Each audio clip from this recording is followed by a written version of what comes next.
اعوذ باللہ من الشیطان الرجیم بسم اللہ الرحمن الرحیم السلام علیکم ورحمۃ اللہ وبرکاتہ۔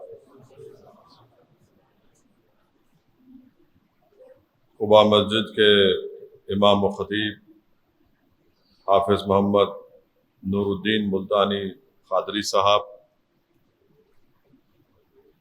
مجلس اتحاد المسلمین کے شریک معتمد، وہ سابقہ رکن اسمبلی، وہ سینئر مجلسی قائد محترم جناب احمد پاشا قادری صاحب، سابقہ رکن اسمبلی، وہ سینئر مجلسی قائد محترم جناب ممتاز احمد خان صاحب، رکن اسمبلی حلقہ حاضہ محترم جناب جعفر حسین معراج صاحب، سینئر مجلسی قائد و سابقہ رکن بلدیہ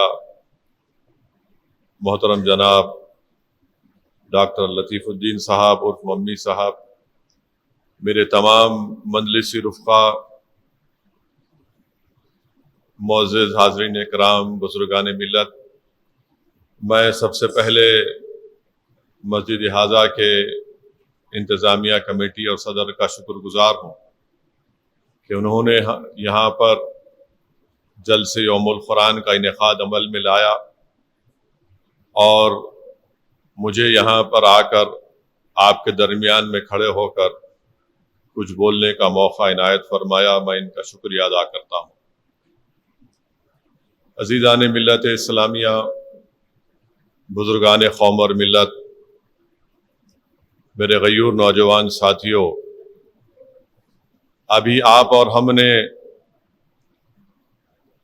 مسجد حاضہ کے خطیب اور امام صاحب کی جمعے کے خطبے سے پہلے ان کے بیان کو سنا اور ایک مختصر سا بصیرت افروز کتاب ہم نے حضرت مولانا جامع نظامیہ کے عالم دین سے سنا، نعمت اللہ قادری صاحب سے۔ میرے عزیز دوستوں اور بزرگوں، یہ ماہ مبارک رمضان ہم سے رخصت ہو رہا ہے، جس ماہ مبارک کے لیے ہم 11 مہینے انتظار کرتے ہیں، وہ آیا بھی اور اتنی جلدی ہم تمام سے رخصت بھی ہو رہا ہے۔ ہم آئندہ رمضان میں رہے یا نہ رہے، مگر یہ ماہ رمضان آتا رہے گا اور اپنے برکات اور فیوزات سب پر نازل فرماتا رہے گا۔ وہ ماہ مبارک ہم سے رخصت ہو رہا ہے جس میں ہم کو رات میں ٹھہر کر اللہ کے کلام کو سننے کی توفیق عطا فرمائی۔ وہ ماہ مبارک ہم سے رخصت ہو رہا ہے جس میں ہمارا رزق بڑھا دیا گیا۔ وہ ماہ مبارک ہم سے رخصت ہو رہا ہے جس میں جہنم کے دروازوں کو بند کر دیا گیا۔ وہ ماہ مبارک ہم سے رخصت ہو رہا ہے جس میں شیطان کو زنجیروں میں جکڑ دیا گیا۔ وہ ماہ مبارک ہم سے رخصت ہو رہا ہے جس میں کہ روزے دار کی منہ کی بو اللہ سبحانہ و تعالیٰ کو مشک اور عنبر کے خوشبو سے زیادہ پسند ہے۔ میرے عزیز دوستوں اور بزرگوں، سوال یہ پیدا ہوتا ہے کہ کیا ہمارے قلب پر، ہمارے فکر پر، ہماری سوچ پر، ہماری عادت پر یہ ماہ مبارک جہاں پر اپنی رحمتوں کی بارش کو نازل کر رہا ہے، کہ انفرادی طور پر ہم تمام پر اس کا کچھ اثر ہوا یا نہیں ہوا؟ اس لیے کہ حدیث شریف میں آیا کہ اللہ کے رسول صلی اللہ علیہ وسلم نے فرمایا، جمعے کا دن تھا، اللہ کے رسول صلی اللہ علیہ وسلم خطبہ دینے کے لیے ممبر کے اوپر اپنا خد مبارک رکھ کر آمین کہتے ہیں۔ بعد میں صحابہ اکرام نے پوچھا کہ رسول اللہ صلی اللہ علیہ وسلم آپ نے آمین کیوں کہا؟ تو اللہ کے رسول صلی اللہ علیہ وسلم نے کہا کہ میں نے آمین اس لیے کہا کہ جبریل امین میرے بازو کڑے تھے اور وہ دعا کر رہے تھے کہ ہلاک ہو جائے وہ شخص جس نے رمضان کو پایا اور اپنی مغفرت نہیں کروا لی۔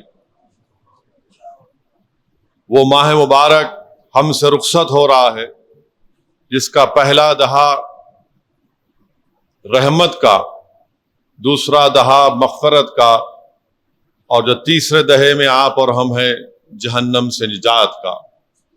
اب نہیں معلوم کہ ہم تمام پر رحمت پوری ہوئی یا نہیں ہوئی، نہیں معلوم ہم تمام کی مغفرت ہو یا نہیں ہوئی، مگر اس ماہ مبارک کے چند دن باقی ہیں۔ اگر ہم اپنے گناہوں کی وجہ سے، اگر ہم جہنم کی آگ کو اپنے لیے بھڑکائے چکے ہیں، اگر ہم اپنے گناہوں کی وجہ سے اللہ کا قرب ہم کو نہیں حاصل ہوا ہے، تو میرے عزیز دوستوں اور بزرگوں، ابھی بھی اس ماہ مبارک کے چند دن باقی ہیں۔ ہم اپنی پوری توجہ کو اللہ سبحانہ و تعالیٰ کی طرف کریں اور اللہ سبحانہ و تعالیٰ سے مغفرت کی بھیک مانگیں، اللہ سبحانہ و تعالیٰ سے گڑ گڑا کر توبہ کریں۔ اللہ کی رحمت جوش میں ہے، اللہ کی رحمت جوش میں ہے، اور یہ رمضان مبارک کا آخری دہا ہے، جہنم سے نجات کا دہا ہے۔ تو میرے عزیز دوستوں اور بزرگوں، اللہ سبحانہ و تعالی ہم تمام کو توفیق دے کہ ہم اس ماہ مبارک کے یہ جو چند دن باقی ہے، ہم اللہ سے اپنے رشتے کو اور مضبوط کریں، ہم رسول اللہ صلی اللہ علیہ وسلم سے اپنی غلامی کے رشتے کو اور مضبوط کریں، ہم اللہ سے بھیک مانگیں، اللہ سے کے سامنے گڑ گڑا کر توبہ کریں، تاکہ اللہ سبحانہ و تعالی ہماری مغفرت فرما دے۔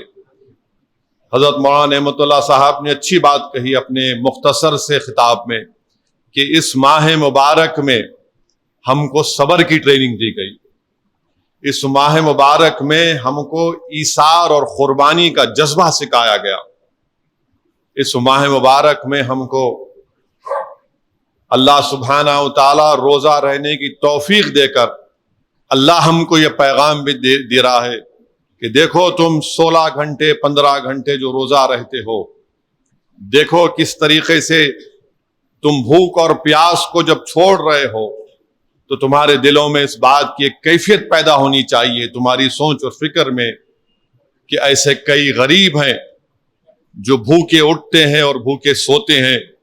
جب تم بھوک کو محسوس کرو گے تو ان غریبوں کے تعلق سے بھی سوچو۔ تو میرے عزیز دوستوں اور بزرگوں، یہ ماہ مبارک ہم سے رخصت ہو رہا ہے جس میں قرآن کریم کو نازل کیا گیا۔ میرے عزیز دوستوں اور بزرگوں، میں آپ کے سامنے یہ عرض کرنا چاہ رہا ہوں کہ عالم اسلام، ملت اسلامیہ ایک نازک ترین دور سے گزر رہی ہے۔ یقیناً ہم نے دین اسلام کی تاریخ میں ہم نے کئی نازک وقت کو دیکھا اور بڑے سور آزما حالات کو بھی ہم نے دیکھا۔ ہم نے حیات اور موت کے کشمکش میں ہمیشہ ہم نے اولاد آدم کو ساحل حیات پر لا کر چھوڑا، اور جو کتاب ہمارے نبی محمد مصطفیٰ صلی اللہ علیہ وسلم پر اللہ سبحانہ و تعالیٰ نے نازل کی، جو رسول اللہ صلی اللہ علیہ وسلم کا معجزہ عظیم ہے، اس کتاب کے قرآن کریم کے پہلے سورہ بقرہ میں اللہ سبحانہ و تعالیٰ فرما رہا ہے، جس کا مفسرین اکرام نے اس طرح ترجمہ کیا کہ اللہ سبحانہ و تعالیٰ ہم کو خوف سے آزمائے گا، اللہ سبحانہ و تعالیٰ ہم کو بھوک سے آزمائے گا، اللہ سبحانہ و تعالیٰ ہم کو ہماری لہلاتی کھیتوں کی بربادی سے آزمائے گا، اللہ سبحانہ و تعالیٰ ہم کو ہماری اولاد سے آزمائے گا۔ اور جب ہم نے اللہ کو اپنا رب مان لیا اور محمد مصطفیٰ صلی اللہ علیہ وسلم کو آخری نبی مان لیا، اور آپ کے بعد کوئی نبی نہیں آنے والا، ہم ختم نبوت کے اقرار کرنے والے، ہم نے حق کو مان لیا، اور حق کو ماننے والے ہمیشہ آزمائشوں کو اپنے گلے سے لگاتے ہیں. حق کو ماننے والے ہمیشہ آزمائشوں کو اپنے گلے سے لگاتے ہیں، کیونکہ اگر ہم سیرت النبی کا مطالعہ کریں گے، اگر ہم علماء اکرام کے پیروں کے پاس بیٹھ کر رسول اللہ صلی اللہ علیہ وسلم کی سیرت کے واقعات کو سنیں گے، تو جب رسول اللہ صلی اللہ علیہ وسلم نے اعلان حق کیا تو رسول اللہ صلی اللہ علیہ وسلم پر پتھروں کی بارش کی گئی. جب رسول اللہ صلی اللہ علیہ وسلم کعبۃ اللہ میں سجدہ کر رہے، آپ کے جسم مبارک پر صلی اللہ علیہ وسلم کے اونٹ کی اجڑی ڈالی گئی. جب رسول اللہ صلی اللہ علیہ وسلم کعبۃ اللہ میں نماز پڑھ رہے، آپ سے دست درازی کی گئی. جب صدیق اکبر بیچ میں آ گئے تو ان کو منہ پر مارا گیا، ان کو لہو لہان کر دیا گیا. آزمائشوں کا سفر یہ بھی تھا دین اسلام میں. حضرت بلال کو گرم گرم ریت پر گھسیٹا جاتا. آزمائشوں کا سفر یہ بھی تھا کہ حضرت عمار بن یاسر کے پیٹ کے اوپر گرم پتھر رکھ دیے جاتے. آزمائشیں یہ بھی ہوئی ہم سے کہ حضرت امیر حمزہ سید الشہداء کی شہادت آپ کو پیش کرنا پڑا اللہ کی راہ میں. آزمائش یہ بھی رہی کہ سیرت النبی کا اگر ہم مطالعہ کریں گے تو اللہ کے رسول صلی اللہ علیہ وسلم کو مکہ چھوڑ کر مدینے کی ہجرت کرنا پڑا. میرے عزیز دوستوں اور بزرگوں، آج کا وقت، آج کے موجودہ حالات اور آج کی شیطانی طاقتیں ہمارے دلوں میں خوف پیدا کرنا چاہتی ہیں، مگر قرآن پکار پکار کر آپ سے اور ہم سے کہہ رہا ہے کہ اللہ قرآن میں فرما دیا کہ تم کو خوف سے آزمایا جائے گا. اگر یہ شیطانی طاقتیں ہم کو خوف سے آزمانا چاہتی ہیں تو ہم ان کے خوف سے ڈرنے والے نہیں ہیں. کیوں؟ کیونکہ ہم زمین پر اللہ کے سپاہی ہیں.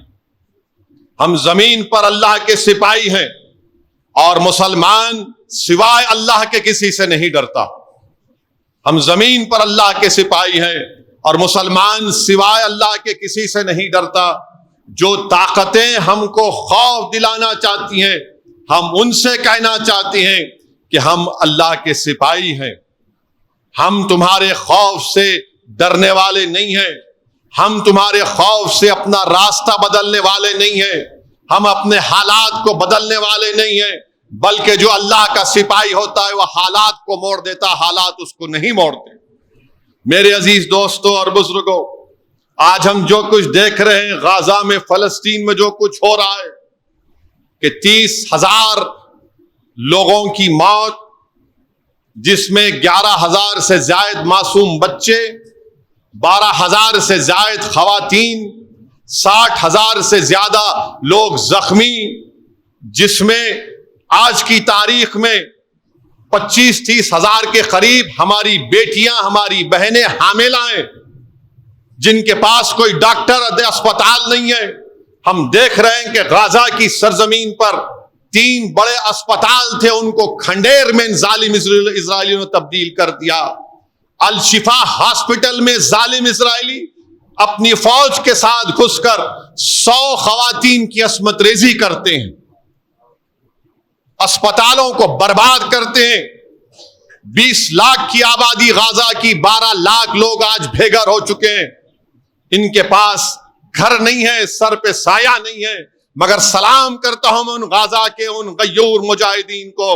ان کی ماں اور بہنیں اپنی مائیں پکار پکار کر کہہ رہی ہیں کہ میں نے اپنے بیٹے کو کھویا، اپنے باپ کو کھویا، اپنے شوہر کو کھویا، میں نے اپنے خاندان کے 25 لوگوں کو کھویا، مگر وہ ہماری ماں پکار کر کہتی ہے حسبنا اللہ و نعم الوکیل، حسبنا اللہ و نعم الوکیل. گھر برباد ہو گیا ہے. ایک باپ اپنے معصوم بیٹے کی لاش کو اٹھائے ہوئے 5 سال کی اور پکار کر کر اللہ میرے بیٹے کی شہادت کو قبول فرما لے. کفن میں لپٹی ہوئی لاش ایک ماں اٹھا کر اپنی بیٹی کی لے کے جا رہی ہے اور کہہ رہے کہ اللہ ہم تجھ سے نا امید نہیں ہے، اللہ ہم تجھ سے نا امید نہیں ہے. میرے عزیز دوستوں اور بزرگوں،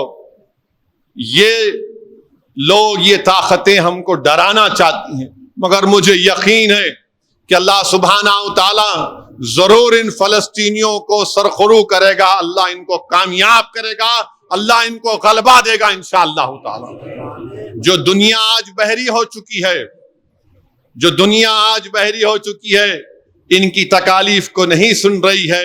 معصوم بچے بھوک سے مر رہے ہیں، جو بچے زندہ ہیں فاقہ کشی سے مر رہے ہیں، دوائیں نہیں ہیں ان کے پاس، مگر دنیا اندھی ہو چکی ہے، دنیا بحری ہو چکی ہے۔ یہ دنیا جو بڑا درس دیتی ہے مسلمانوں کو کہ اپنی بچیوں کو پڑھاؤ، یہ دنیا جو بڑا پکار کر کہتی ہے کہ تمہارا حجاب، تمہارا برقع تمہاری ترقی میں حائل ہو رہا ہے، یہ دنیا جو بڑا مسلمانوں کو مساوات کا درس دیتی ہے، ارے تمہارے کون سے مساوات ہیں کہ 30,000 لوگ مر گئے مگر تمہاری زبانوں پر اسرائیلیوں کو ظالم تم نہیں کہہ سکتے؟ یہ کون سی تمہارے مساوات ہیں؟ یہ کون سا تمہارا ترقی یافتہ پن ہے کہ بچے بھوکے مر رہے ہیں؟ 11,000 بچے مر گئے مگر تمہاری زبانوں پر ان بچوں کی تکالیف کا ذکر نہیں ہوتا۔ مگر یاد رکھو، تاریخ گواہ ہے کہ اللہ ضرور انصاف کرے گا انشاءاللہ تعالی۔ لوگ پوچھتے ہیں، ہم فخر کرتے ہیں کہ بھائی ان کے پاس سونے کے پہاڑ ہیں، ان کی زمین کے نیچے تیل ہے، پیسے اربوں دولت ہے، مگر کیا فائدہ اس تیل کا، اس سونے کے پہاڑوں کا جو ان 30,000 کو نہیں بچا سکے؟ 1 گھنٹے میں تم سفر طے کر سکتے، مگر تم کو فکر نہیں ہے، تم اپنے شاہی محلات میں موج منا رہے، مناؤ موج، یہ دنیا ختم ہوگی یاد رکھو۔ اور کسی ایک فلسطینی نے رو کر کہا کہ جو آج ہماری تائید میں بات نہیں کر رہے، ہم اپنی بات کو حشر کے میدان میں اللہ کے سامنے کریں گے، ہم اپنی بات کو اللہ کے سامنے حشر کے میدان میں کریں گے۔ تو تیار ہو جاؤ، جن کے پاس سونے کے پہاڑ ہیں، جن کی زمینوں میں تیل ہے، یہ اس دن تم کو کام نہیں آئے گا جب ایک باپ کھڑا ہو جائے گا اور کہے گا کہ پروردگار یہ معاملہ تھا، میری بیٹی کی عصمت ریزی کر دی گئی، میرے باپ کو مار کر جب میں قبرستان میں دفنایا تو میں دیکھتا ہوں کہ اسرائیلی فوج کے ظالم لوگ بلڈوزروں سے میرے باپ کی لاش کو نکال کر اپنے کتوں کے حوالے کرتے ہیں کہ کھاؤ میرے باپ کی لاش کو۔ تو جب ان کو جواب دینا پڑے گا، ان کو بتانا پڑے گا، مگر ہم سرزمین حیدرآباد میں بیٹھ کر کم سے کم ہم جذبات سے ان سے اظہار یگانیت کر سکتے ہیں۔ یہ سب سے کم ایمان کی نشانی ہے کہ کم سے کم ہم جذبات سے ان معصوم فلسطینیوں کو ہم اپنا پیغام دے سکتے ہیں کہ ہم ضرور تمہاری تکلیف کو محسوس کر رہے ہیں، ضرور تمہاری اس بربادی کو، تمہاری شہادتوں کو، تمہارے بچوں کے یتیم ہو کر ہم جو دیکھتے ہیں، یقیناً ہماری آنکھ میں آنسو آتے ہیں۔ اور سلام کرتا ہوں سرزمین حیدرآباد پر، اور خاص طور سے حیدرآباد کے اس علاقے کے ان تمام مساجد کے ذمہ داروں کو جو ہر نماز میں، جو تراویح کی نماز کے بعد جو دعا ہوتی ہے، تہجد کی جو اجتماعی نمازیں ہو رہی ہیں، اس میں رو رو کر اللہ سے بھیک مانگ رہے ہیں کہ اللہ فلسطینیوں پر رحم فرما دے۔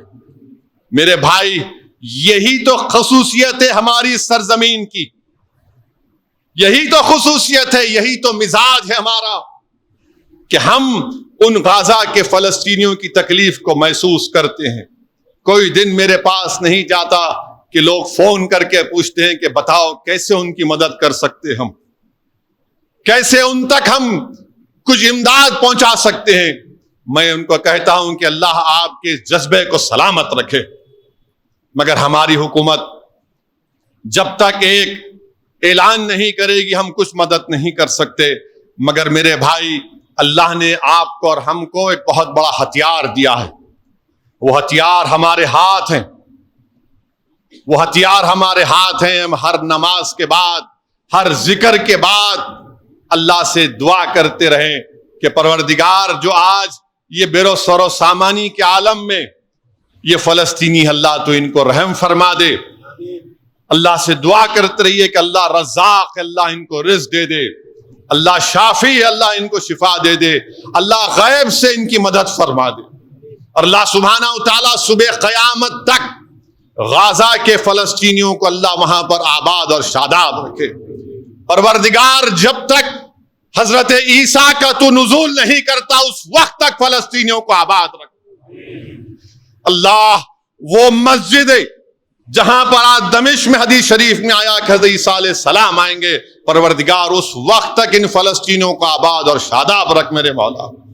میرے عزیز دوستوں اور بزرگوں، اسی لیے میں آپ سے کہہ رہا تھا کہ خوف سے ہم کو آزمانے کی کوشش کی جا رہی، خوف سے۔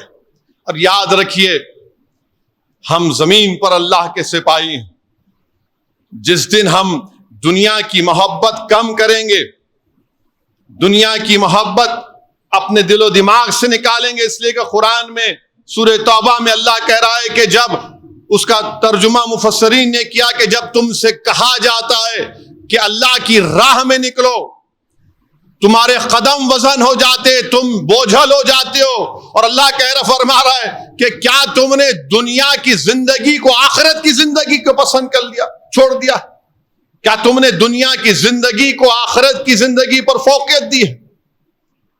میرے عزیز دوستوں اور بزرگوں، مومن ایک شیر کی طرح ہوتا ہے، اور شیر ایک باوقار زندگی گزارتا ہے۔ اگر ہمارے دلوں میں خوف پیدا ہو رہا ہے تو ہم کو دیکھنا چاہیے، محاسبہ کرنا چاہیے کہ آخر کیا وجہ ہے کہ میرے قدم ڈگمگا رہے ہیں، آخر کیا وجہ ہے کہ میں اس کو ظالم نہیں کہہ سکتا، آخر کیا وجہ ہے کہ جو میری شناخت کو ختم کرنا چاہ رہا میں اس کے خلاف کچھ نہیں کہہ سکتا، جو میری مسجدوں کو ویران کرنا چاہتا ہے میں اس کے خلاف کھڑے ہوں گا نہیں ہوں گا۔ میرے عزیز دوستوں اور بزرگوں، جب یہ خوف ختم ہوگا تو ہماری اولاد میں سعد بن ابی وقاص پیدا ہوں گے، جب یہ خوف ختم ہوگا تو ہماری اولاد میں صلاح الدین ایوبی پیدا ہوں گے، خالد بن ولید پیدا ہوں گے، ہماری بچیوں میں اسما بنت ابوبکر کی طرح بیٹیاں ہماری مجاہدہ کریں گی اور آگے بڑھیں گی، اور ان کی اولاد سے زبیر پیدا ہوں گے۔ میرے عزیز دوستوں اور بزرگوں، اس بات کا ہم کو نوٹس لینا ہے۔ اور سعد بن ابی وقاص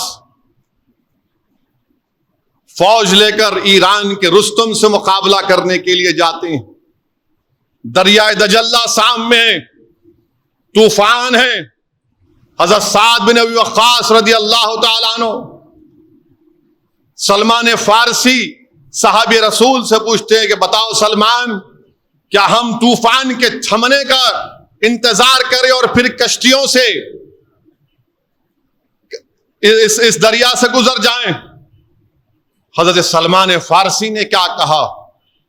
حضرت سلمان فارسی نے کہا کہ سعد، ہمارا دین اور ہمارا ایمان تازہ ہے۔ دوسری بات حضرت سلمان فارسی نے کہی کہ ہمارے رسول محمد صلی اللہ علیہ وسلم نے ہم کو شرک کی گندگیوں سے پاک کیا۔ تیسری بات سلمان فارسی نے کہی کہ اللہ اس دین کو غالب کرے گا سعد، اور چوتھی بات کہی کہ سعد، ہم اللہ کے سپاہی ہیں، ہم صرف اللہ پر یقین کرنے والے ہیں، سعد تم طوفان کو مت دیکھو، کود جاؤ اس دریا میں، اللہ ہم کو اس دریا سے پار کرے گا۔ تو دنیا دیکھتی ہے کہ مسلمانوں کی فوج دریا میں طوفان نے اپنے گھوڑوں کو اتار دیے۔ تاریخ تبری میں لکھا کہ ایرانی پکار کر کہنا شروع کر دیے، یہ وہ لوگ ہیں جو ہتھیار پر بھروسہ نہیں کرتے، اللہ کی قدرت پر کامل یقین کرتے۔ تو اللہ کی قدرت پر کامل یقین کرنا، اللہ کی قدرت پر کامل یقین کرنا، یہ پہلی بنیادی چیز ہے کہ اللہ کی قدرت پر کامل یقین کرنا۔ اور میرے عزیز دوستوں اور بزرگوں، یقیناً حالات اور وقت انسان کے لیے آتے ہیں، مشکلات آتی ہیں، مگر ہم اس سے مایوس ہونے کی ضرورت نہیں ہے، ہرگز مایوس ہونے کی ضرورت نہیں ہے۔ یونس علیہ السلام کے بارے میں اللہ نے کہا، ہم نے یونس علیہ السلام، قرآن میں فرما رہا ہے کہ ہم نے حضرت یونس کے غم کو دور کیا، ہم نے یونس علیہ السلام کے غم کو دور کیا، اور ہم تمہاری بھی مدد کریں گے، اللہ فرما رہا ہے۔ اللہ قرآن میں فرما رہا ہے کہ سلام ہو موسیٰ اور ہارون پر، اللہ نیکوں کے ساتھ ہے۔ اللہ سبحانہ و تعالیٰ جب حضرت نوح علیہ السلام نے شکایت کی تو اللہ فرما رہا ہے کہ ہم تم کو غالب کریں گے۔ جب حضرت صالح علیہ السلام کی قوم نے ان کو تکلیف دی تو اللہ نے ان کو صف ہستی سے مٹا دیا۔ جب رسول اللہ صلی اللہ علیہ وسلم مکہ سے ہجرت کیے تو اللہ نے فاتح مکہ بنا کر پھر بھیجایا آپ کو۔ میرے عزیز دوستوں اور بزرگوں، اللہ پر کامل یقین رکھنا ہم کو ضروری ہے۔ ہم خدا کی قدرت پر جیتے ہیں اور مرتے ہیں۔ یہ سبق ہم کو قرآن سے، قرآن کہہ رہا ہے کہ تم کو آزمایا جائے گا خوف سے، سورہ بقرہ میں کیا تم کو آزمایا جائے گا بھوک سے، تم کو آزمایا جائے گا تمہاری اولادوں سے، اور اللہ قرآن میں فرما رہا ہے کہ کیا تم یہ سمجھ رہے ہو کہ ہم تم کو چھوڑ دیں گے اس لیے کہ تم نے صرف کلمہ پڑھ لیا، ہم تم کو آزمائیں گے۔ اللہ قرآن میں فرما رہا ہے کہ ہم نے تمہاری ماں، تمہارا ایمان اللہ نے ہم کو خرید کر، اللہ نے ہم کو خرید لیا۔ اللہ فرما رہا ہے کہ میں نے تم کو خرید لیا جنت کے عوض۔ میرے عزیز دوستوں اور بزرگوں، یہ غزہ کی تکالیف کو دیکھ کر، ہمارے اطراف میں ہم اپنے اس تمام ظلم کے نظاروں کو دیکھ کر، کئی نوجوان مجھ سے پوچھتے ہیں، میں آج آپ کے سامنے کہہ رہا ہوں کہ قرآن کریم کو پڑھیے آپ۔ قرآن کریم میں ہم دیکھتے ہیں کہ دربار فرعون ہے، دربار فرعون ہے، اس کی فوج ہے، لاہو لشکر ہے، مگر حق کے لیے کون کھڑے ہیں؟ حضرت موسیٰ علیہ السلام کھڑے ہیں۔ نمرود کا دربار ہے، خدائی کا دعویٰ کر رہا ہے، اور حق کے علمبردار کون ہے؟ حضرت ابراہیم علیہ السلام۔ اسی مہینے میں، مبارک مہینے میں جنگ بدر ہوئی، معرکہ بدر ہوا۔ اللہ کے رسول صلی اللہ علیہ وسلم کے ساتھ 313 جانثار ہیں، اور کفاران کے پاس، مشرکین مکہ کے پاس 1000 کا لاہو لشکر۔ یہاں پر 8 تلواریں، وہاں پر سب کے پاس تلوار۔ یہاں پر 8 گھوڑے، وہاں پر سب کے پاس اونٹ اور گھوڑے۔ یہاں پر پانی نہیں، وہاں پر سب کچھ۔ یہاں پر بھوکے ہیں، وہاں پر کھانا رکھ کے لیے۔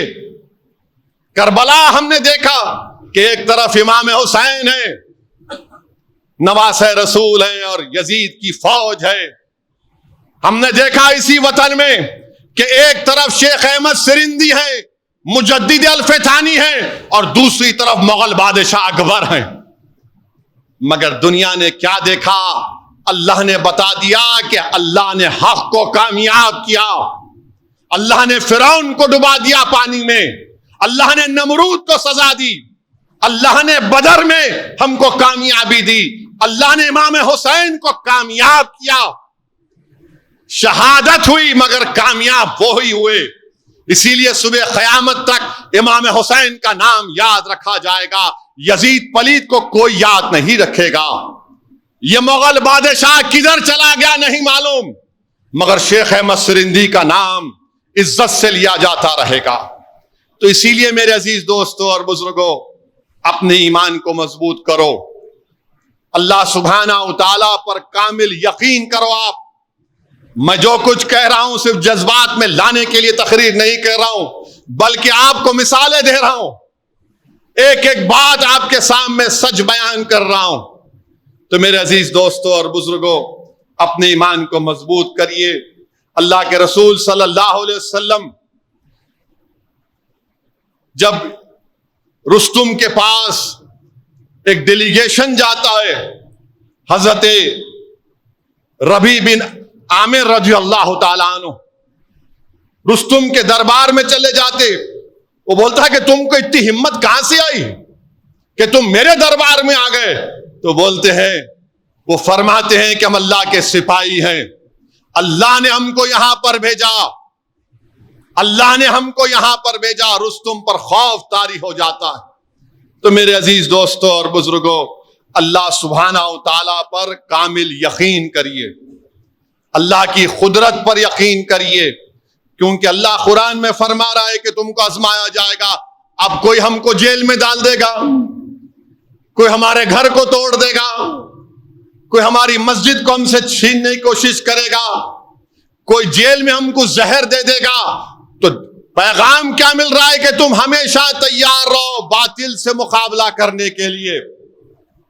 تم ہمیشہ تیار رہو باطل سے مقابلہ کرنے کے لیے. ہر میدان میں، تعلیم کے میدان میں باطل سے مقابلہ کرو، معاشی میدان میں باطل سے مقابلہ کرو. ارے جو مسجدوں کے خلاف ہیں تم ان کے سامنے سیسا پلائی ہوئی دیوار بن جاؤ. جو حجاب کے خلاف ہیں ان باطل طاقتوں کے خلاف تم کھڑے ہو جاؤ. جو بھارت وطن عزیز کے خلاف ہیں وہ بھی باطل طاقتیں ہیں، تم اپنی وفاداری کا ثبوت دو. اور ان ظالموں کو، ان شیطانی طاقتوں کو سمجھنا چاہیے کہ ہم اس زمین پر اللہ کے سپاہی ہیں، ہم اس زمین کے مالک ہیں، ہم اس زمین کے حصے دار ہیں، ہم کرایہ دار نہیں ہیں. ہم اس زمین کے مالک ہیں. ہم نے انسانیت کے کئی مظاہرے کیے، اور یہ ظالم لوگ، شیطانی لوگ بولتے مسلمان دہشت گردی کو فروغ دیتا ہے. ارے ظالموں، میں تم کو دعوت دیتا ہوں کہ تم اللہ کے کلام قرآن کریم کا پہلا صفحہ اٹھا کر پڑھو. میرا اللہ رحمان اور رحیم ہے. اللہ رحمان اور رحیم ہے. رحمان اور رحیم کے بندے دہشت گردی کریں گے، رحمان اور رحیم کے بندے ظلم کریں گے. ارے ہم تو دہشت گردی مٹانے کے لیے دین آیا ہے، ظلم کو ختم کرنے کے لیے دین آیا. تو میں آپ سے اپیل کر رہا ہوں کہ بلا لحاظ مذہب و ملت ہم کو ظلم کو ختم کرنا ہے. بلا لحاظ مذہب و ملت ہم کو مظلوموں کا ساتھ دینا ہے. یہ دین اسلام کی تعلیمات ہیں. میرے عزیز دوستوں اور بزرگوں، وہیں پر آپ اور ہم جانتے ہیں کہ کل انشاءاللہ تعالی 27ویں شب ہوگی رمضان کی، اور اللہ قرآن کریم میں اللہ سبحانہ و تعالی یہ اعلان فرما دیا کہ جس کو شب قدر نصیب ہوگی اس کو 83 ایئرز 86 برس 4 مہینے، جس کو شب قدر نصیب ہوگی اس نے عبادت کی 86 برس کی عبادت کا ثواب اس کو ملے گا. 83 ایئرز نوجوانوں، 4 مہینے. میں آج سے 4-5 دن پہلے دیکھا کہ کہیں پر ایک لگا تھا کہ 20% ڈسکاؤنٹ، جا کے اس کے دکان کو ہی توڑ دیے پورے. فری حلیم بول تو دکان کوہرام مچ گیا. یہاں پر یہ بولا جا رہا ہے تم ایک رات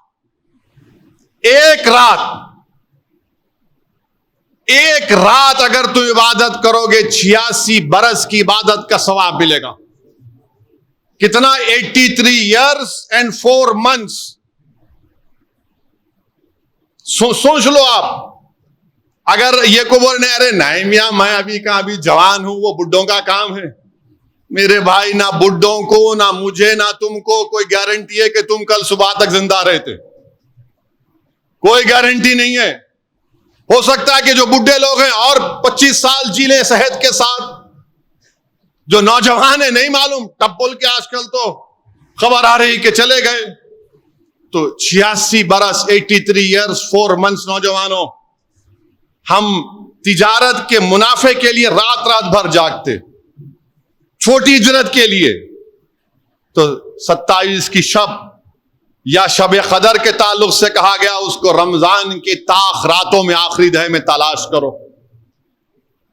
اللہ کے رسول صلی اللہ علیہ وسلم کی امت پر یہ بہت بڑا انعام.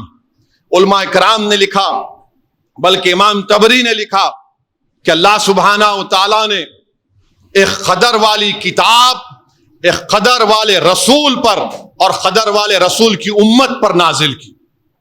علماء کرام نے لکھا کہ اللہ کے رسول، حدیث شریف لکھی کہ اللہ کے رسول صلی اللہ علیہ وسلم جب دیگر انبیاؤں کی امتوں کی عمر کو دیکھا تو آقا انعامدار محمد مصطفیٰ صلی اللہ علیہ وسلم رنجیدہ ہو گئے کہ میری امت اتنی کم عمری میں کیسے اتنے بڑے عمل کرے گی. تو اللہ نے رسول اللہ صلی اللہ علیہ وسلم کے دل کو رنجیدہ پایا اور جبریل علیہ السلام کو بھیجا اور کہا کہ یہ شب قدر ہے. اس میں ایک رات اگر آپ کا امتی عبادت کرے گا تو 83 years اور 4 months کا اس کی عبادت کا ثواب ملے گا.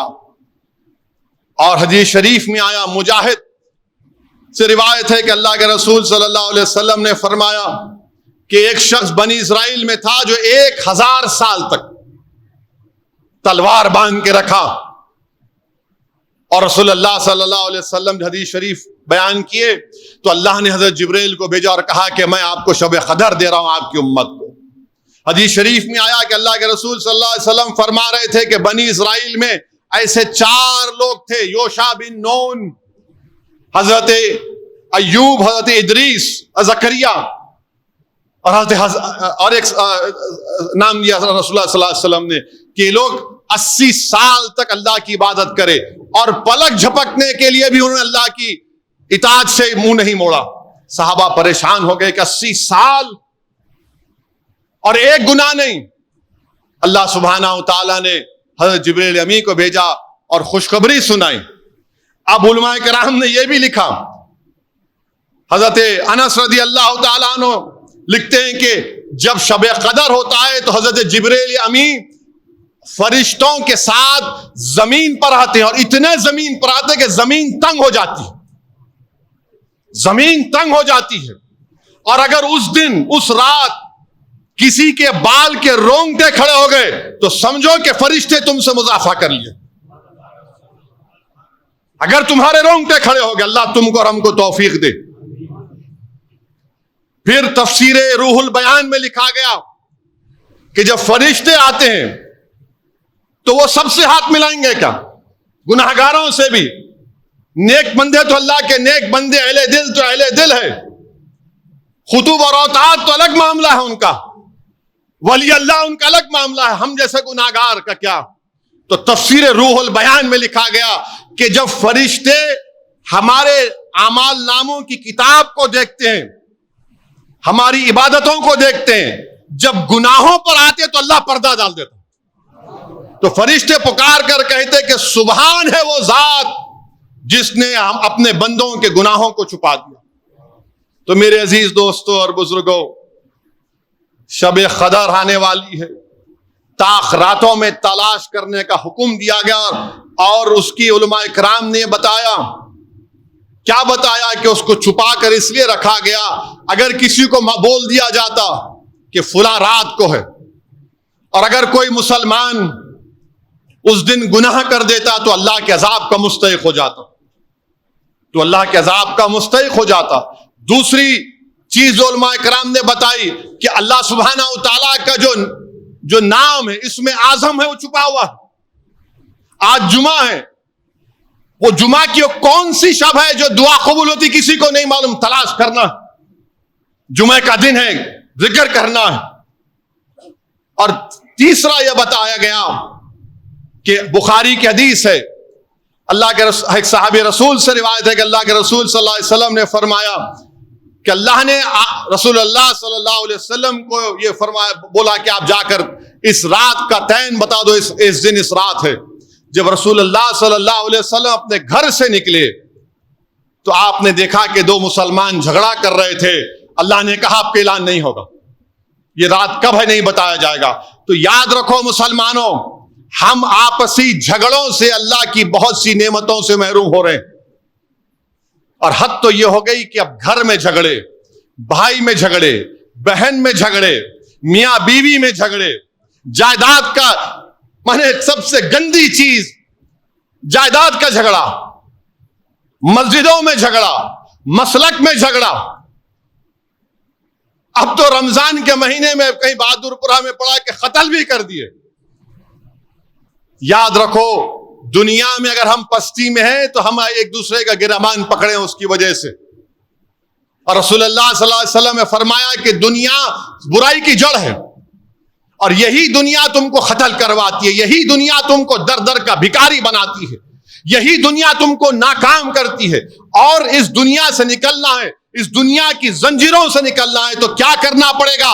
دنیا کی غلامی سے نکلنا ہے تو رسول اللہ صلی اللہ علیہ وسلم کی غلامی کو قبول کرنا پڑے گا.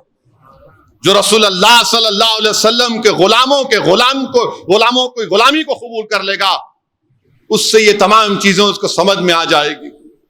تو اسی لیے اور پھر جو لوگ کہتے ہیں کہ نہیں رسول اللہ صلی اللہ علیہ وسلم کو نہیں معلوم تھا شب قدر کب ہونے والی ہے، یہ درست نہیں ہے۔ شرح بخاری کے علامہ عین الدین لکھتے ہیں کہ اللہ کے رسول صلی اللہ علیہ وسلم کو معلوم تھا، اور اسی لیے ابو داؤد شریف کی حدیث ہے، حضرت عبداللہ انیس رضی اللہ تعالی عنہ روایت کرتے ہیں کہ وہ مدینے میں ایک دیہات میں رہتے تھے۔ وہ اللہ کے رسول صلی اللہ علیہ وسلم سے جا کر عرض کیا، رسول اللہ صلی اللہ علیہ وسلم میں ویرانے میں رہتا ہوں، نماز 5 وقت کی پڑھ لیتا ہوں، رمضان ہے، مسجد نبوی کب آؤں میں؟ اللہ کے رسول صلی اللہ علیہ وسلم نے فرمایا کہ 27 کی شب کو تم مسجد نبوی میں آ جاؤ۔ حضرت عبداللہ انیس ابو داؤد کی حدیث ہے، وہ 27 کی رات مانے 26 کے دن عصر کی نماز سے مسجد نبوی میں آ جاتے، اور فجر کی نماز یعنی 27 اور روزہ شروع ہو جاتا، وہ فجر کی نماز پڑھ کے اپنے گاؤں چلے جاتے ہیں مدینے سے باہر۔ اور وہ ان کے فرزند سے پوچھا گیا کیا معمول تھا؟ حضرت عبداللہ بن انیس کا تو بولتے ہیں کہ وہ ایسا کرتے تھے، اور اگر ضرورت نہیں ہوتی تو عصر سے لے کے فجر تک مسجد نبوی میں بیٹھتے، عبادت کرتے ہوئے بیٹھتے۔ تو یاد رکھو نوجوانوں، کل کی رات ٹھیٹھی ٹھاٹا کرنے کے لیے نہیں ہے، کل کی رات موٹر سائیکل پر لائٹ ڈال کر پھرنے کے لیے نہیں ہے، کل کی رات مارکیٹ کو جا کر بیکار فضول کام کرنے کی ضرورت نہیں ہے۔ کل کی رات ہماری اور آپ کی ذمہ داری ہے کہ یہ مسجدوں کو آباد رکھیں۔ اللہ کی رحمت جوش میں رہتی، یاد رکھو 83 ایئرز 4 مہینے کی عبادت کا ثواب آپ کو ملے گا، ہم کو ملے گا، اگر ہم پورے اخلاص کے ساتھ آ کر اللہ سے رجوع کرتے ہیں۔ حضرت جبریل امی ہے، رسول اللہ صلی اللہ علیہ وسلم بیٹھے ہوئے ہیں، اور ایک صحابی رسول رو رہے ہیں، بے انتہا رو رہے ہیں۔ حضرت جبریل امی فرماتے ہیں اللہ کے رسول صلی اللہ علیہ وسلم، ہم آپ کی امت کے ہر امتی کے اعمال کو دیکھتے ہیں، اور اس کا رونا ہم نہیں دیکھتے، اس کا رونا ہم نہیں دیکھتے۔ حدیث شریف میں آیا کہ اللہ کے رسول صلی اللہ علیہ وسلم خطبہ دے رہے ہیں، اور ایک صحابی رسول ہچکیاں لے کے رو رہے ہیں، ہچکیاں لے کے رو رہے ہیں۔ تو رسول اللہ صلی اللہ علیہ وسلم نے فرمایا کہ اگر اس محفل میں ایسے لوگ بھی ہوتے جن کے گناہ پہاڑوں کے برابر ہوتے، تو ایک رونے والے کی وجہ سے اللہ ان تمام کے گناہوں کو معاف کر دیتا، کیونکہ جس محفل میں جو اللہ کے خوف سے روتا ہے، جو اللہ کے خوف سے روتا ہے، اللہ ان تمام محفل کے لوگوں کے گناہوں کو معاف فرما دیتا۔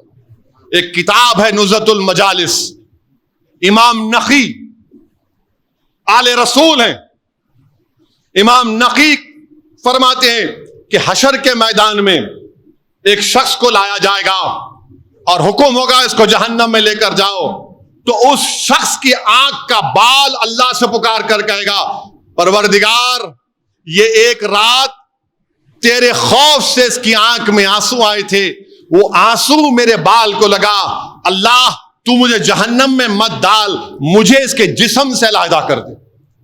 امام نقی فرما رہے ہیں، تو اللہ فرمائے گا اپنی شان کے مطابق جل جلالہ، اللہ سبحانہ و تعالیٰ بولے گا تو اس کے لیے دعا کیوں نہیں کرتا؟ تو آنکھ کا بال کہے گا حشر کے میدان میں اللہ تیرا خوف، تیرا جلال دیکھ کر میں کچھ نہیں کہہ سکتا ہوں۔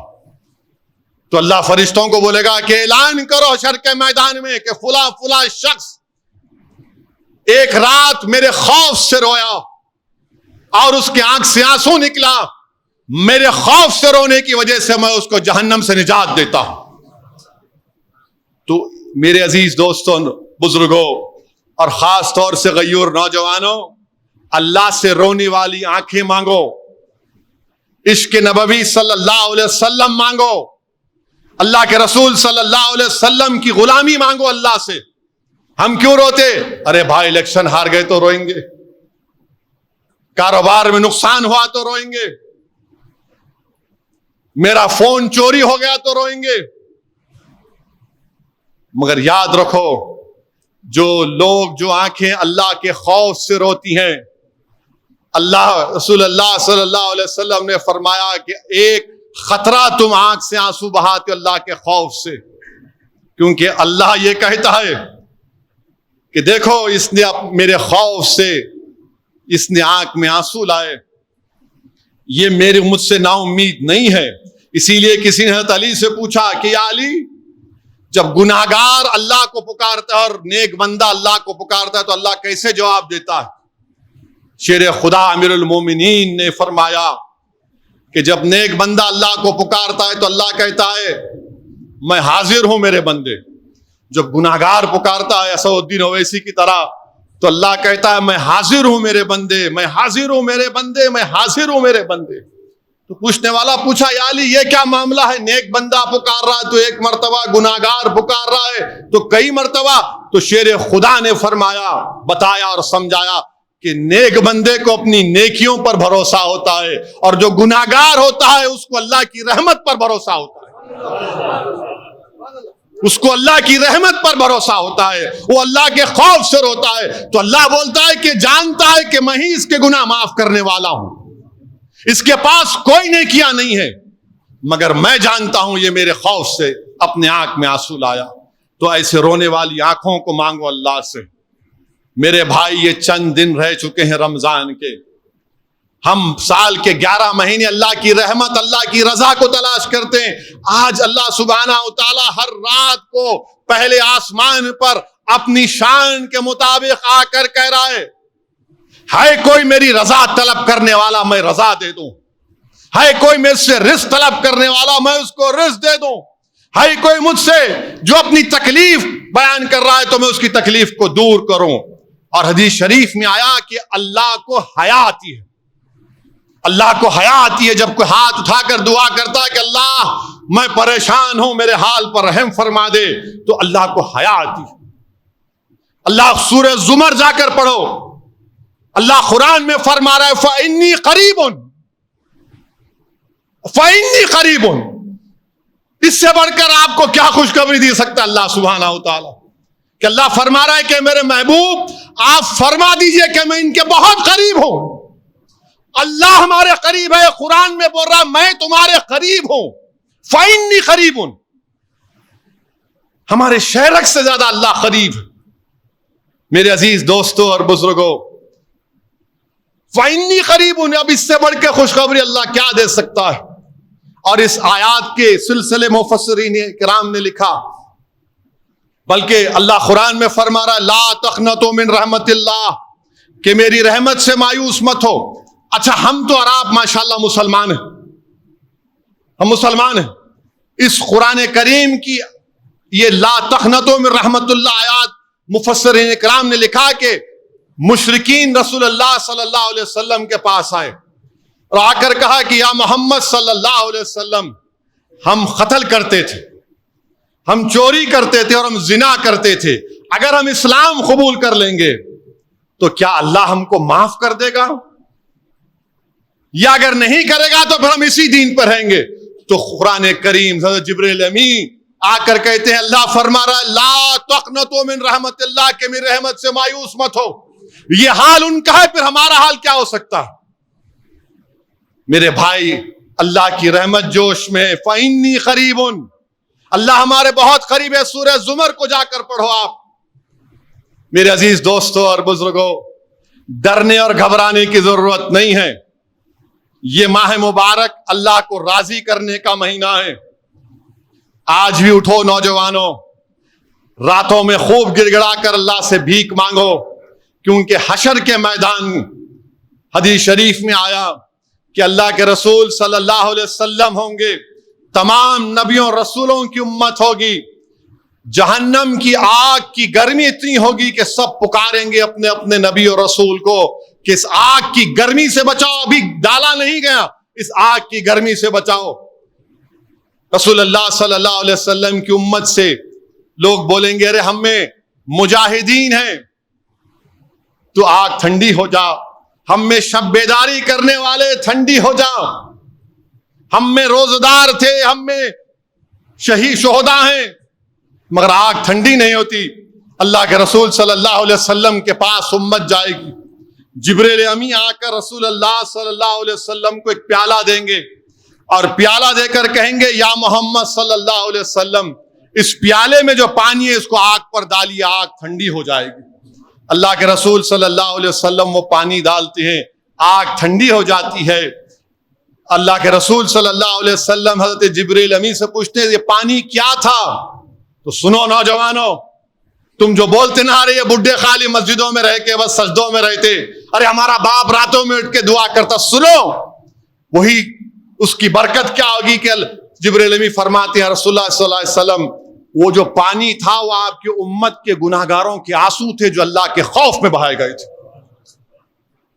وہ اللہ کے وہ گناہگاروں کے آنسو تھے جو اللہ کے خوف میں نکلے تھے۔ میرے عزیز دوستوں اور بزرگوں، اللہ کی رحمت جوش میں ہے، اللہ پر مکمل یقین رکھیے، ڈرنے اور گھبرانے کی ضرورت نہیں ہے۔ جو دنیا میں آیا وہ جائے گا ضرور۔ میں ہمیشہ اس حدیث شریف کو بیان کرتا ہوں کہ جب اللہ سبحانہ و تعالی جہنم سے آخری دو لوگوں کو نکالے گا اور ان دونوں کو اللہ اپنی شان کے مطابق اپنے سامنے لائے گا اور ان سے اللہ سبحانہ و تعالیٰ پوچھے گا بتاؤ جہنم کیسی تھی؟ تو وہ ایک کہے گا یا اللہ بڑا، سب دونوں کہیں گے بڑی تکلیف تھی، کرب تھا، جسم جل گیا پورا، اللہ یا اللہ تو نے دنیا کو بنانے کے بعد سے اس آگ کو جلایا جو سفید تھی، سفید سے جا کر اب کالی ہو چکی ہے، اللہ ہم پورے جل گئے، اللہ ایک ایک لمحہ اس میں تکلیف کا تھا۔ اللہ پھر بولے گا جاؤ پھر سے جہنم میں جاؤ، تو اس دونوں میں سے ایک شخص دوڑے گا جہنم کی طرف، اللہ اپنی شان کے مطابق فرشتوں سے کہے گا لے کے آؤ اس کو واپس، اس کو واپس لایا جائے گا، شاہد اسد الدین اویسی ہوگا۔ اللہ کہے گا کہ تو ابھی کہہ رہا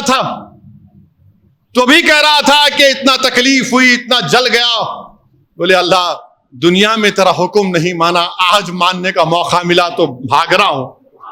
اللہ کی رحمت جوش میں آئے گی، اللہ بولے گا یہ میری رحمت سے مایوس نہیں ہے، اس کو لے جاؤ جنت میں ڈالو۔ پھر دوسرے سے اللہ اپنی شان کے مطابق کہے گا تیرے دل میں خیال نہیں آیا کہ تو میری اطاعت کرے؟ وہ بولے گا یا اللہ لا تقنطوا من رحمت اللہ، تو جہنم سے نکال کر دوبارہ جہنم میں نہیں ڈالنے والا، میں آج بھی تیری رحمت سے مایوس نہیں ہوں۔ اللہ کی رحمت جوش میں آئے گی، اللہ فرمائے گا اس کو بھی لے جا کر جنت میں ڈال دو۔ تو میرے عزیز دوستوں اور بزرگوں، اپنے مزاجوں میں ایک تبدیلی پیدا کرو، مزاجوں میں تبدیلی پیدا کرو، ڈرنے اور گھبرانے کی ضرورت نہیں ہے۔ جتنا وقت ہم اس دنیا میں لکھا کر لائے اتنا وقت ہم کو ملے گا، اور جب وقت ختم ہو گیا تو جانا ہے، کوئی نہیں رہنے والا ہے یہاں پر۔ بڑے بڑے بادشاہ چلے گئے، ان کے محلات کھنڈیر ہو گئے، کوئی جانتا بھی نہیں ان کی خبر کہاں ہے۔ بڑے بڑے ظالم آئے، فنا ہو گئے، دنیا میں بڑا ظلم کیے، مگر جانا پڑا دنیا سے۔ مگر ڈرنے اور گھبرانے کی ضرورت نہیں ہے۔ میں اتر پردیش گیا، مختار انصاری کے گھر کو گیا، تو اس کے بعد سے سوشل میڈیا پر یہ تمام کے تمام بانکڑے پہلوان شروع ہو گئے، تیرے کو مار دیں گے پورے کے پورے۔ ارے بھائی میں اخلاق کے گھر کو بھی گیا تھا، میں جنید اور نصیر کے گھر کو بھی گیا تھا جن کو زندہ جلا دیا گیا گھاٹ میکا کے۔ میں ان لوگوں سے کہنا چاہ رہا ہوں جو مجھے دھمکیاں دے رہے ہیں، ایک بات یاد رکھو، میں جس دین پر چلتا ہوں نا، میں ان سے مخاطب ہوں۔ میں جس دین پر چلتا ہوں نا، میرے کو یہ دین ایسا چمن میں چل کے نہیں ملا، میرے کو یہ دین میرے کو بادشاہ کے محلوں سے نہیں ملا، میرے کو یہ دین مجھے نرم نرم قالین سے چل کر نہیں ملا، میرے کو یہ دین مجھے ملا تو بدر اور حنین سے ملا، یہ دین مجھے ملا تو احد سے ملا، یہ دین اگر مجھے ملا تو کربلا سے ملا۔ اس دین کی بنیادوں میں عباس علمبردار کا خون ہے ظالموں، تم مجھے جانتے نہیں، تم میرے دین کو نہیں جانتے۔ مار دیں گے، رے تو مارنا چاہے مار لے، میرا وقت نہیں ہے تو نہیں مروں گا، وقت ہے تو برابر مروں گا۔ تم کیا مار دیں گے؟ مار دیں گے۔ ارے ظالموں، قرآن میں اللہ لکھ رہا ہے کلو نفس ذائقۃ الموت، اور میں ان شیطانی طاقتوں سے کہہ رہا ہوں جو بولے مار دیں گے. ایک بات یاد رکھو، میں کوئی مرغی کا بچہ نہیں ہوں. ایک بات یاد رکھو، مرغی کا بچہ نہیں ہوں. بات کے حالات تم جانو. پھر میں اتنا آسانی سے جانے والا نہیں ہوں، پیٹھ نہیں دکھاؤں گا انشاءاللہ تعالی. تم کیا، تمہارے باپ بھی آ جائیں گے تو سامنے ٹھہروں گا میں انشاءاللہ تعالی. مگر یاد رکھو، مومن فنا نہیں ہوتا. مومن فنا نہیں ہوتا. اب کیسے نہیں ہوتا؟ موت کیا ہے؟ زندگی اور موت ایک حقیقت ہے نا. زندگی اور موت کے درمیان میں حجاب ہے. تو ایک گھر سے دوسرے گھر کو جائیں گے آپ، تو فنا کیسے ہوئے؟ ایک گھر سے دوسرے گھر کو جا رہے آپ اور ہم، تو فنا کہاں سے ہوئے؟ تم فنا ہو جاؤ گے، ہم فنا نہیں ہوں گے انشاءاللہ تعالی. تمہاری نسلیں فنا ہو جائیں گے، ہم فنا نہیں ہوں گے. ہم ایک گھر سے دوسرے گھر کو منتقل ہوتے. مستدراک ایک حدیث کی مشہور کتاب ہے. عمر بن عبدالعزیز رضی اللہ تعالیٰ عنہ کہتے ہیں کہ آخرت کی زندگی کی تیاری کرو. مومن فنا نہیں ہوتا، وہ ایک گھر سے دوسرے گھر کو جاتا. ایک گھر سے دوسرے گھر کو جاتا ہے. تو موت سے ڈرنا نہیں ہے، مگر ڈرنا اس بات سے کہ موت کے بعد کیا ہوگا. جب خبر میں جائیں گے، جب حساب کتاب ہوگا، جب پوچھا جائے گا، جب تم سے اور ہم سے پوچھا جائے گا، اور انشاءاللہ تعالی جب ہم کو رسول اللہ صلی اللہ علیہ وسلم کا چہرے مبارک دکھا جائے گا، تو ہم پکار کر کہیں گے یہ میرے آقا ہیں انشاءاللہ، میں ان کا امتی ہوں، یہ محمد صلی اللہ علیہ وسلم ہے. ہم ایک گھر سے دوسرے گھر کو منتقل ہوتے. مارنا ہے مارو، کیا کرنا ہے کرو. تم زہر دے کے مارے انہوں شہید ہو گئے، تم زہر دے کے مارے انہوں شہید ہو گئے، تم 2 فیٹ کے سے گولی مارے وہ شہید ہو گئے. اور شہید تو قرآن میں اللہ بول رہا ہے ان کو مردہ مت کہو. تم جب مرو گے تم مردہ رہو گے انشاءاللہ. تم جب مرو گے تم مردہ ہوگے، میں مردہ نہیں رہوں گا، میں مومن ہوں، گھر تبدیل کروں گا. کسی ایک شاعر نے ایک اچھا شعر کہا تھا، میری زندگی کا مقصد تیری دین کی سرفرازی. میری زندگی کا مقصد تیرے دین کی سرفرازی. میں اسی لیے مسلمان، میں اسی لیے نمازی. میری زندگی کا مقصد تیری دین کی سرفرازی. میں اسی لیے مسلمان، میں اسی لیے نمازی. کسی ایک عاشق رسول نے بڑا اچھا کہا موت خبر کے بارے میں، کفن کے بارے میں.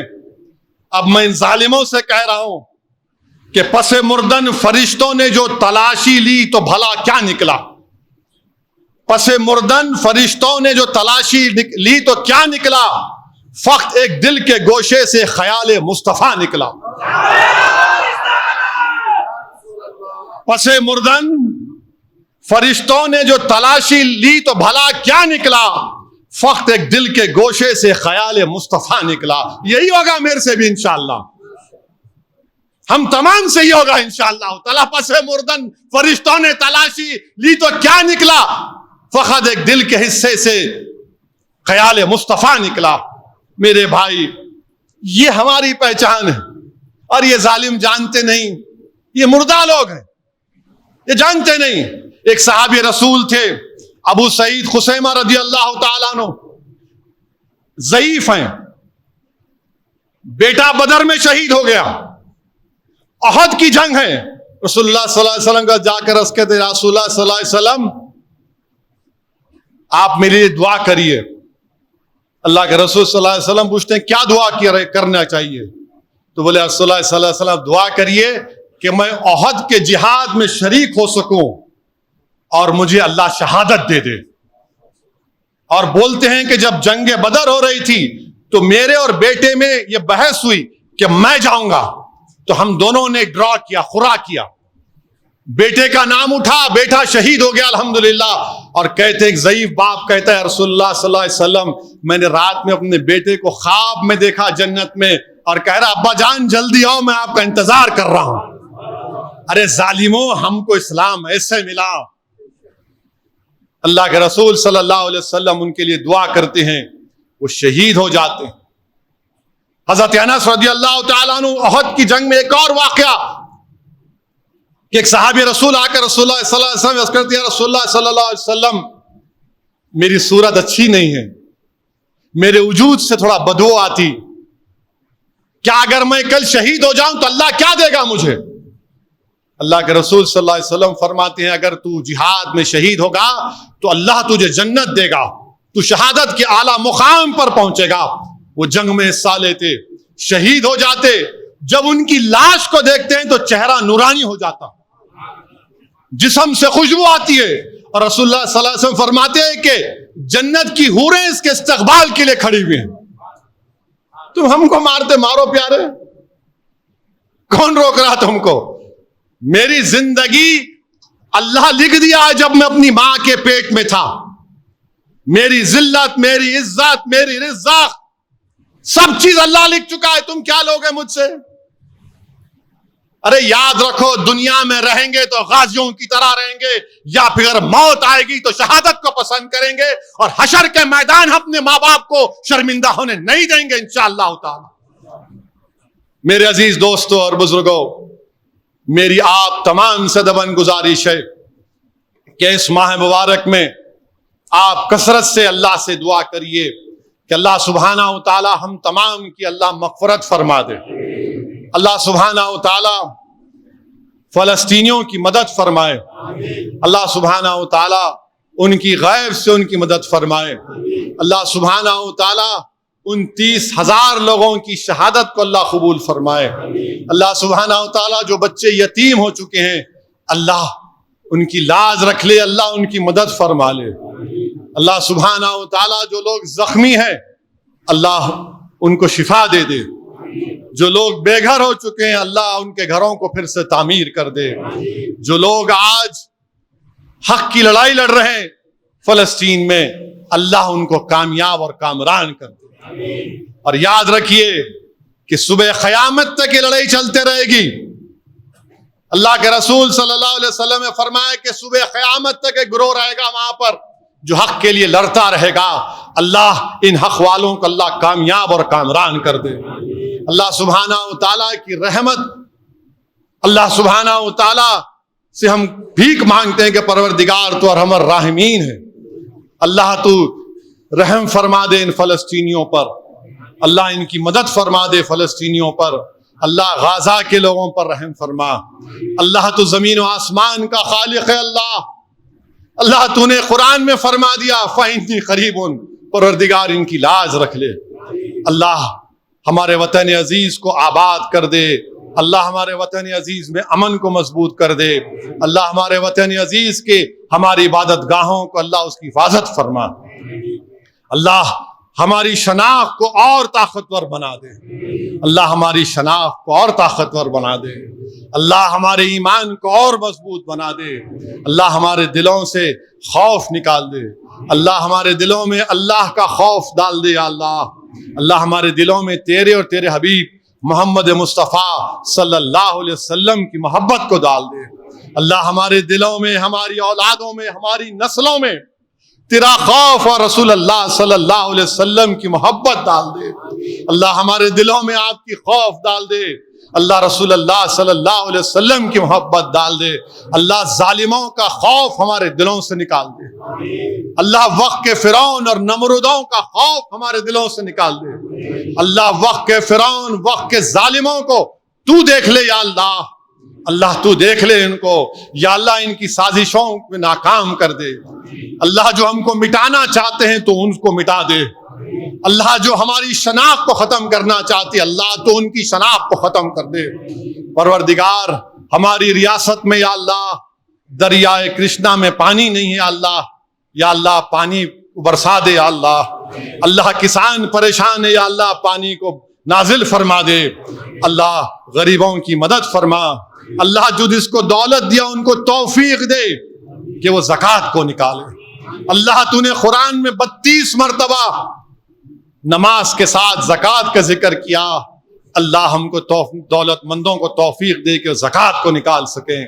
اللہ دولت مند جو زکوٰۃ نکالتے ہیں تو نے سورہ بقرہ میں اور سورہ روم میں فرما دیا کہ تمہاری دولت میں کمی نہیں آئے گی. اللہ اس دولت مندوں کو اور دولت دے.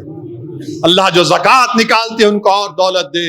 اللہ جو غریب روزہ داروں کا روزہ کھلاتے ہیں اللہ ان کو اور رزق دے دے.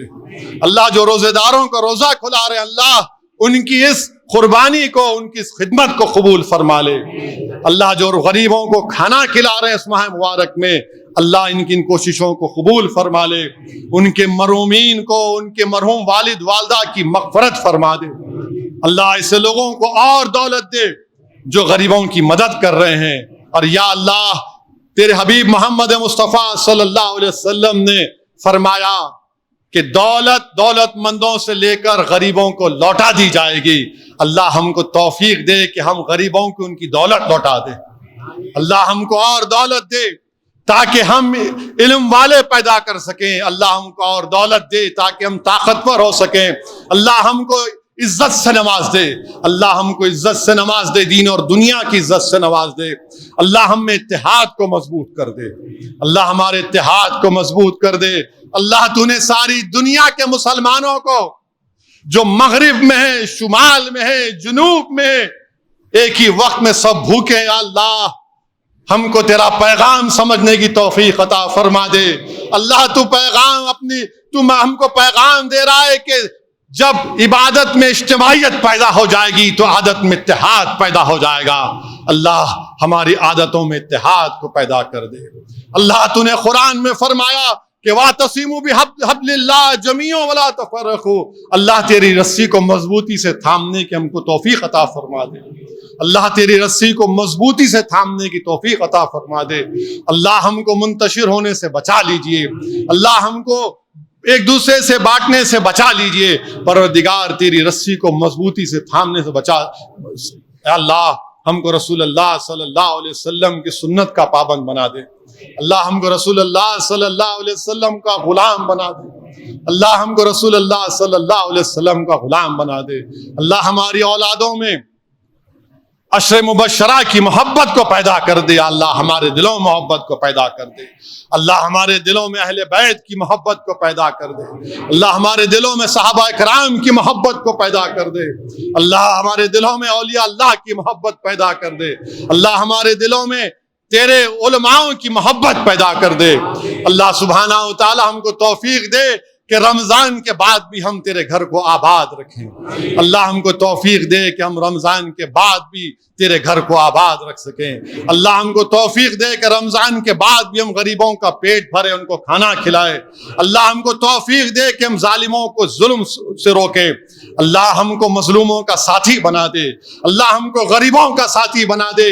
اللہ جو ہماری بچیاں تیرے دین پر چل رہی ہیں ان کے ایمان کو اور مضبوط بنا دے. اللہ جو ہماری بیٹیاں دین پر چل رہی ہیں, دین اسلام پر فخر سے چل رہی ہیں, اللہ ان کی ایمان کو مضبوط بنا دے. اللہ ہماری بیٹیوں کی نیک گھرانے میں شادی فرما دے. اللہ اس جہیز کی لعنت کا خاتمہ کر دے. اللہ جو شوہر اپنی بیوی سے غلط برتاؤ کرتا ہے اللہ اس کو توفیق عطا فرما دے. اس کو توفیق عطا فرما دے. اللہ ہم کو سلیقہ سکھا دے کہ کیسے ہم اپنی بیویوں سے محبت کر سکیں. اللہ ہم کو رسول اللہ صلی اللہ علیہ وسلم کی سنت پر عمل کرنے کی توفیق عطا فرما دے. اللہ ہم تمام کو یہ بتا دے کہ تیرے حبیب محمد مصطفیٰ صلی اللہ علیہ وسلم نے ہماری امت کی ماؤں پر کبھی بھی ان پر ہاتھ نہیں اٹھایا. یا اللہ ہم کو توفیق دے کہ ہم رسول اللہ صلی اللہ علیہ وسلم کی سنت کو اپنا لیں. رسول اللہ صلی اللہ علیہ وسلم کی سنت کو اپنا لیں. یا اللہ تجھے کربلا والوں کا واسطہ پروردگار. اللہ تجھے کربلا والوں کا واسطہ.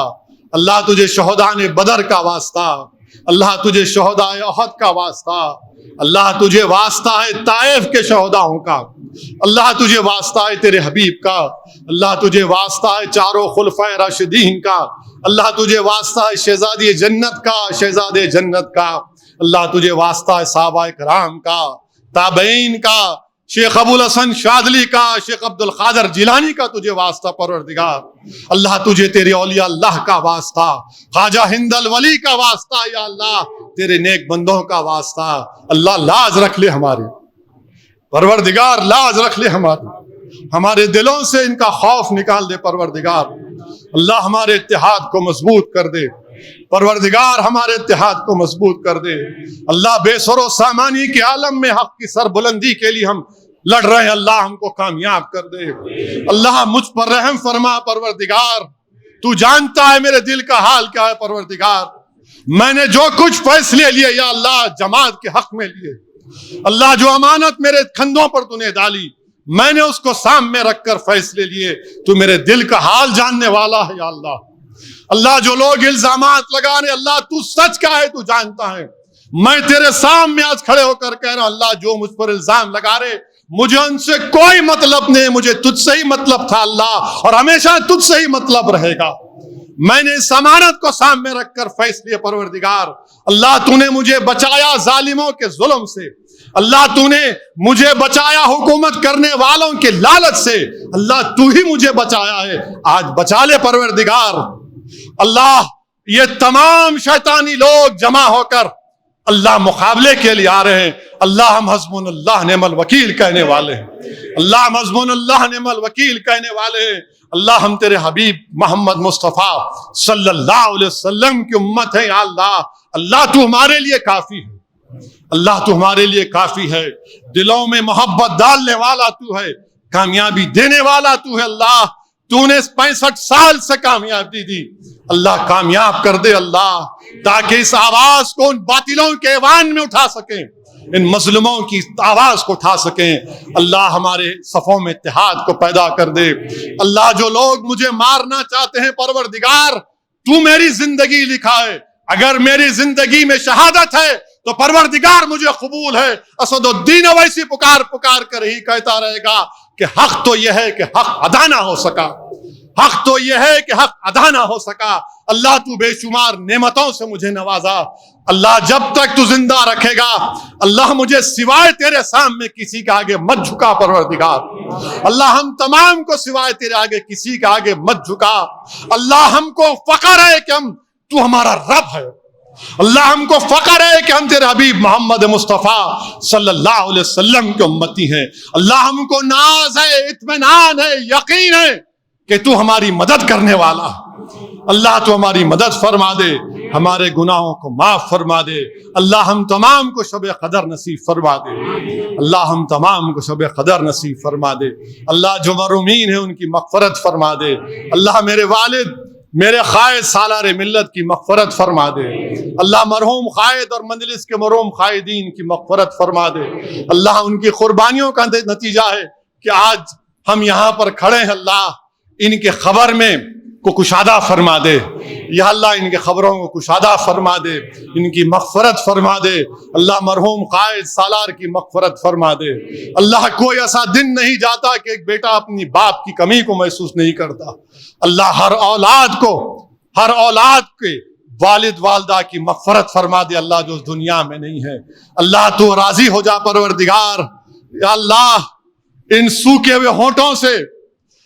سوکھے ہوٹوں سے آپ سے بھیک مانگ رہے، اللہ آپ کے حبیب کا ارشاد ہے کہ تجھے حیا آتی ہے جب تجھ سے ہاتھ اٹھا کر کوئی بھیک مانگتا ہے، اللہ تجھے تیری رحمت کا واسطہ اللہ ہماری لاز رکھ لے، اللہ ہماری لاز رکھ لے، اللہ ظالموں کے آگے سر کو مت جھکنے دے، اللہ یہ سر جھکے تو تیری بارگاہ میں جھکے، اللہ ہم کسی سے مانگے تو تجھ سے مانگے، اللہ ہم مانگے تو تجھے وسیلہ دے کر مانگے رسول اللہ صلی اللہ علیہ وسلم کا، اللہ عالم اسلام کی لاز رکھ لے، اللہ عالم اسلام کی لاز رکھ لے، اللہ ہمارے روزوں کو قبول فرما لے، ہماری ٹوٹی پوٹی عبادتوں کو قبول فرما لے، اللہ ہم گناہگار ہیں، اللہ ہماری نمازیں صحیح ہوئی نہیں معلوم، اللہ تو غفور رحیم ہے، نمازوں کو قبول فرما لے، اللہ روزوں کو قبول فرما لے، اللہ ہماری لاز رکھ لے، اللہ جہاں تک ہماری آواز جا رہی ہے پروردگار ہم تمام کی تکالیف کو دور فرما دے، اللہ خوف نکال دے، اللہ خوف نکال دے پروردگار، ہم تیری کسی آزمائش کے لائق نہیں ہیں، اللہ ہم تیری کسی آزمائش کے لائق نہیں ہے، تو غفور رحیم ہے، تو یا ذل جلال الاکرام ہے۔ اللہ ہماری لاج رکھ لے، ہمارے فیصلوں میں برکت عطا فرما، اللہ ہمارے اعمال کو قبول فرما لے، اللہ ہمارے جان اور مال کی حفاظت فرما، اللہ ہمارے گھروں کی حفاظت فرما، اللہ ہماری اولاد کو نیک بنائے۔ وآخر دعوانا الحمدللہ رب العالمین۔